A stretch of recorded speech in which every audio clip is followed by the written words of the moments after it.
The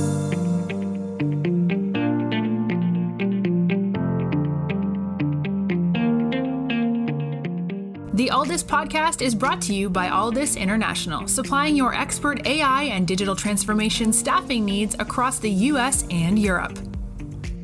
Today, you are listening to our AI in Action series, where leading minds in AI from across the world share their story, success, and advice.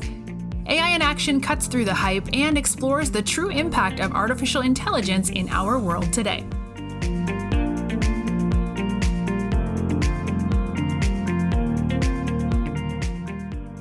You're listening to AI in Action. I'm your host, JP Valentine. Our guest today is Jon Davis. Jon is the Chief Meteorologist at Everstream Analytics.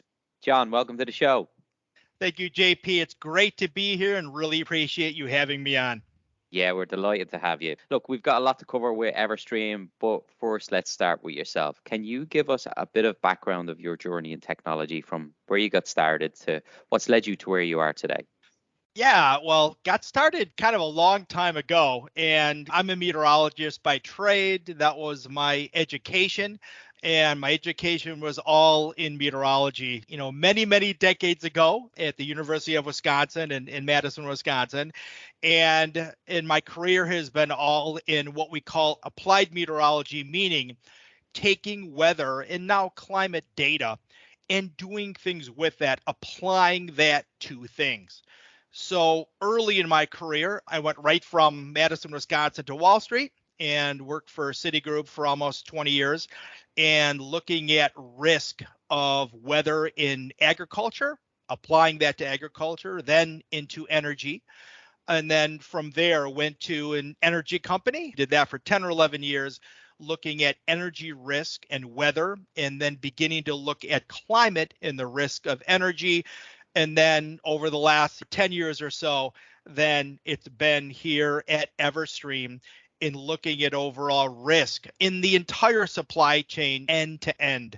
Part of that is the beginning of the supply chain, things like crops and energy, and then looking at how things are produced, the transportation of these things within the supply chain, and then finally the end result, getting products to the consumer, to the places where they should be at. So it kind of on an end-to-end basis went from the beginning of the supply chain, ag and energy, to the entire supply chain, getting goods to the consumers here at the end of the day and all the things here in between. So it's been an interesting pathway, getting broader and broader over time, both from a overall standpoint and from a kind of technology standpoint overall. Jon, thank you for that. And obviously from your introduction, you're coming into this conversation, which is going to be about AI and data, but you're coming from the industry side, which is applied meteorology. So talk to us about how that crosses paths with AI and obviously leads nicely into what you do at Everstream Analytics. Give us the overview of Everstream Analytics as a business, what's the mission of the organization, and then talk to us about how you guys are using AI, data, and analytics to help your business. Well, I think a story about one of our customers, how we began to get into the supply chain world. And, we'll talk about the company here in just a sec. But what's interesting about the supply chain world, if you go back 10 years ago, it was never mentioned outside of individuals that were doing the supply chain.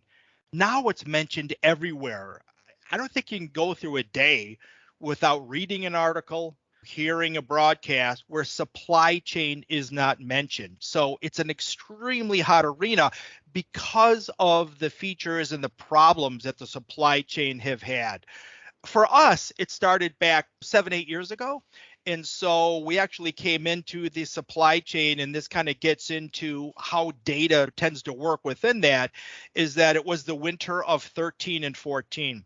And we weren't really doing any supply chain work at that point. And the winter of 13-14 for individuals in the US, if they remember that, was extremely cold across much of the nation. So after and during that winter, a couple of the biggest beer companies out there got in touch with us, and they said, we lost millions of dollars of beer because it froze. It froze in kegs, it froze in bottles, it froze in cans. And literally millions of dollars of beer were frozen. And they said that cannot happen again. And if we can integrate some weather information into, their supply chain, then can we avoid this overall, which was a big deal for our company. So we began to look at it back in 13 and 14, and then we began to look at data, begin to assess what they could do, whether it's stopping production lines, whether it's altering transportation. And so we began to integrate weather data then to their logistics, movement of their product, in this case, beer. And we found very quickly that there were so many solutions that we could provide and begin to reduce their risk, not only of frozen beer, but of supplies in general, and even beyond that standpoint. And that really was the beginning of that.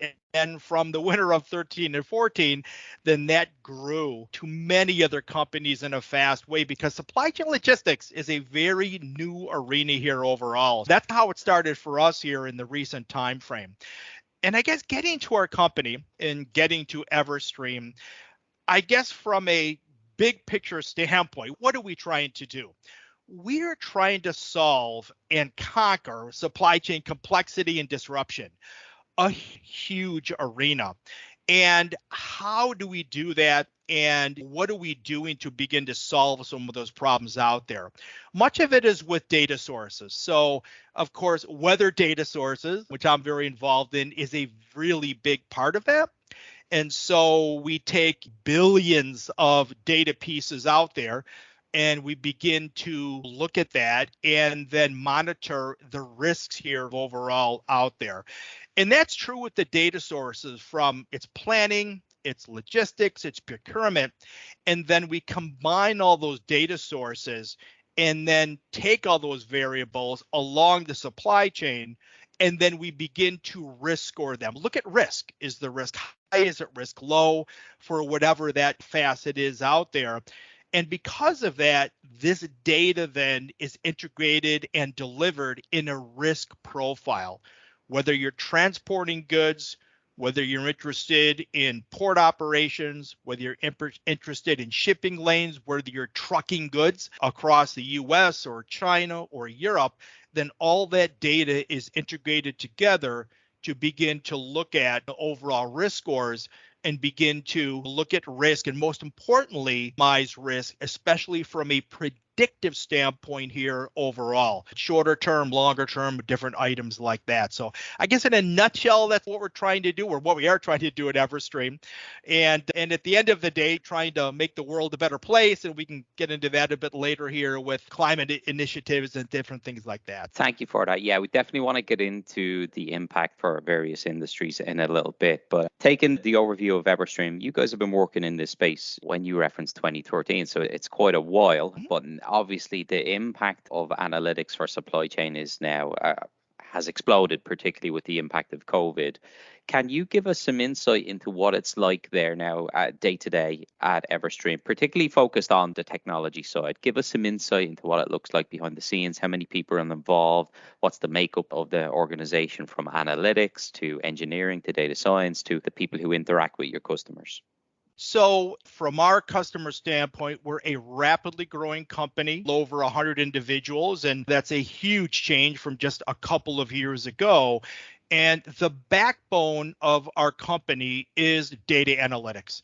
And so from the standpoint of data scientists, data engineers, looking at overall technology, and from a customer standpoint, being able to interact with our customers, the most important thing really out there, because we can do all the data at a very high level, but if it does not resonate with our customers at the end of the day and help them solve their problems, then it really doesn't make any sense out there. So within the company right now, data is a huge part of what we do. The customer perspective is a huge part of what we do. And then being able to build products that at the end of the day, help the supply chain world, help our customers overall with some of the problems that they're having. And again, it seems like supply chain problems here lately have been growing exponentially over the last 3 to 4 years. COVID is just one item out of many items out there. Of course, Extreme weather is another item that has been a feature that has caused major issues here with disruptions within the supply chain network on a global basis here overall. So those are kind of the segments that we tend to focus on here overall. And it is a very fast-paced, really fascinating industry here right now. And at the end of the day, what we're trying to do is solve the problems of our customers. A lot of them have major issues with supply chain. Again, from end to end, from the beginning of getting product and sourcing product to transportation, and then, what happens at the end of the process here overall. You are listening to the Alldus podcast. When you're looking to scale your team, or if you are interested in showcasing your company in a future episode, reach out today. Or if you're in the market for a new role, visit our website to view open positions, www.alldus.com. So as we start to look at the impact of the ever-changing world of climate change and how it's impacting businesses, big to small, when you look ahead, you obviously sit at quite a unique position because you're already working with companies to make plans to change with the times and deal with what's next. What are some of the biggest disruptions you expect to see over the next decade from climate change that is going to impact industry and business? And then part two of that question is, what are Everstream doing to help minimize that impact and help us all evolve and change so that we can continue to be successful in our businesses? Yeah, great question. Certainly on the climate side of things, the increasing extreme weather events have an impact on virtually all clients and, for that matter, most individuals on the globe. So we've seen a major increase in extreme weather events. What does that mean? Extreme weather events, whether you're talking about storm systems, tropical systems, hurricanes, typhoons, things like that, or extreme heat events, extreme drought events out there that affect everything from agricultural to worker heat stress. And certainly the extreme weather events out there, which have been increasing markedly for the last 3 decades.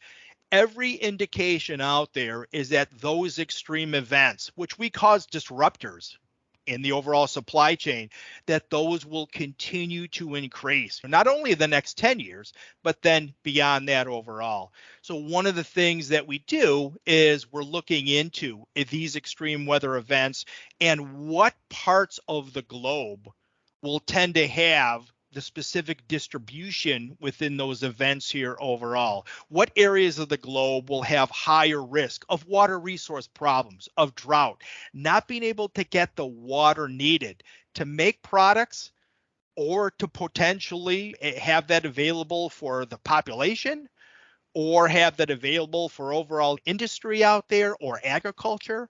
So all of those things come together in looking at on a global basis at a very specific level as to what areas then you'll tend to have the most issues out there from a standpoint of risk, water risk, heat risk, flooding risk, tropical risk. One of the things we do quite a bit of analysis on is looking at heat and humidity risk, not only for things like crops, but workers. How will workers be affected here in factories, in port operations, working out in fields here coming up, and how will that change in different areas of the globe coming up? So it's one of the things that we're getting a handle on right now, doing a lot of data research on that and beginning to look at where will the risk tend to be the most heightened and where will the risk tend to accelerate at the greatest extent in all areas of the globe for individual company standpoints and from a societal standpoint as well. Given the role you hold within Everstream, you obviously sit at the top table and you have visibility of the planning for growth that is happening. Given the topic of our audience is AI, data and analytics, what we always try to do is give our audience some insight into the growth and opportunities that could be available within our guest company over the next few years. Can you speak to what growth or hiring you would expect Everstream to need to do in order to continue to support your customers with all of this change? So if you see opportunities to grow the technology team, what sort of people join Everstream? What brings them to it? And what career opportunities are there going to be for people who are working in analytics, engineering, data science, that they can come on board and join Everstream? Yeah, with data flow continuing to increase with the bigger data that's constantly evolving here out there. Certainly the data portion of things overall is going to be one of the key growth arenas within the company. So data science, data engineering, as data sets get bigger, being able to have individuals that can work with the data and solve problems with that data here overall. So anything in the data arena, data science, data engineering is just crucially important here. With a base of AI, is crucially important here for the growth of a company like ours. And again, that is in line and certainly parallel to what's happening with data science in general. Bigger data sets constantly, better computing power, and the things that we can do with overall data analytics just continues to accelerate and improve almost on a monthly basis from this point on. So yeah, anything in the data arena from a standpoint of working and then being able to assess data and come to conclusions with data, solve problems with data.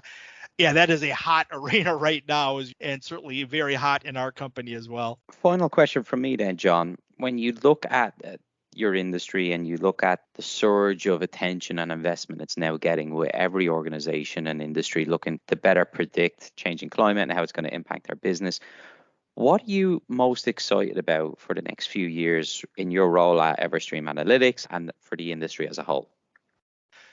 Yeah, great question. Really, what's most fascinating is solving the problems, which are many out there, for clients, for future clients, for society in general, making the world a better place. That's really exciting, a passion out there that many of us at Everstream tend to have. And looking into how do we develop products and how do we get data, and we're doing this right now in the ESG space, an overall framework that all companies are tackling now or will be tackling very soon, and then looking at how we begin to improve sustainability out there, whether that's from a sourcing standpoint, whether that's from a CO2 standpoint, whatever that is. And those are the things that are really exciting. And with the excitement now and the excitement in the future is, again, helping companies solve their problems and overall being able to assist in some of the issues that they have right now. And at the same time, what's great about the climate initiative and going into ESG is making the world a better place. That's always one of the fundamental things that we talk about all the time at Everstream, is making the world a better place and help clients, but making the world a better place as well. So one of the key components that we have, and it's in our DNA in a company perspective. Jon, thank you so much for coming on today. It was great to learn about your own background, coming very much from the meteorologist field and how you're now utilizing AI, data and analytics to help your customers. The impact that Everstream is having and helping companies navigate these changing times is incredible. And from speaking to yourself previously and looking at the work you're doing with data, AI and analytics, sounds like a fascinating and a fun place to work. So we wish you, the team, and everyone at Everstream the best of luck in the months and years to come. Thank you so much. Yeah, thank you so much, JP. It was great to be on, a lot of fun.